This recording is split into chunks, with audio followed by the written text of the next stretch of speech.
அனைவருக்கும் வணக்கம். என் பேர் செந்தில்வேல். நான் திருவண்ணாமலை மாவட்டத்திலேருந்து வரேன். நான் ஒரு எக்ஸர்வீஸ் மேன். ஆக்சுவலி 2021 நான் ரிட்டையர் ஆகிட்டு வந்தேன். எனக்கு வேலைக்கு போகணுன்ற எண்ணம் இல்லை. நிலம் இருக்குது, பிஸ்னஸ் பண்ணலான்னு போயிட்டேன். அப்புறம் ஒரு 2 வருஷத்துக்குள்ளே ஃபேமிலி சுச்சுவேஷன் கொஞ்சம் மாறிடுச்சு. எங்கள் ஒய்ஃப் ஒரு 2019 டிஎன்பிசிக்கு தயாராகிட்டுருக்காங்க.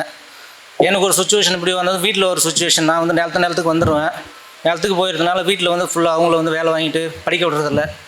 சுச்சுவேஷன் மாறவே அவங்க என்ன சொன்னாங்க, நான் படித்தா சரி இருக்காது, நீங்கள் போய் படிங்க, ட்ராக்கை மாற்றி விட்டாங்க. 2 வருஷம் தான் 2024 தான் நான் படிக்கிறேன். அந்த வீட்டில் கொஞ்சம் சில சுச்சுவேஷன், அந்த பிஸ்னஸ் ஆரம்பித்ததெல்லாம் எல்லாம் கொலாப்ஸ் ஆகிடுச்சு. அப்படியே நான் ஹோல்டு பண்ணிட்டு போயிட்டேன்.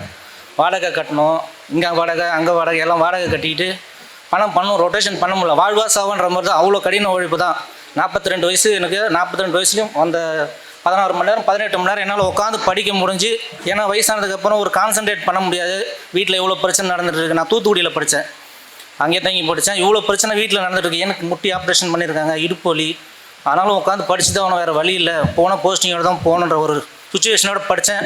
அதுக்கு உண்டான வெற்றி வாய்ப்பை சார் ஏற்பி கொடுத்தாரு. வேறு எங்கே போயிருந்தாலும் எனக்கு தெரியாது எனக்கு. ஆனால் எனக்கு சார் இன்ஸ்டியூட்டில் சேர்ந்த பிறகு யூஸ்ஃபுல்லாக இருந்துச்சு.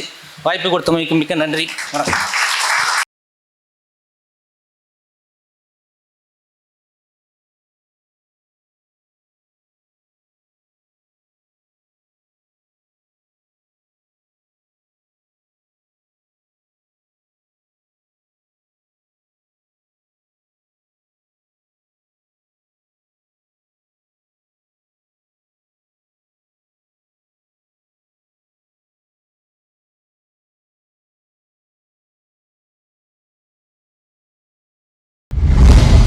சுரேஷ் IAS அகாடமி, வெற்றியின் முகவரி.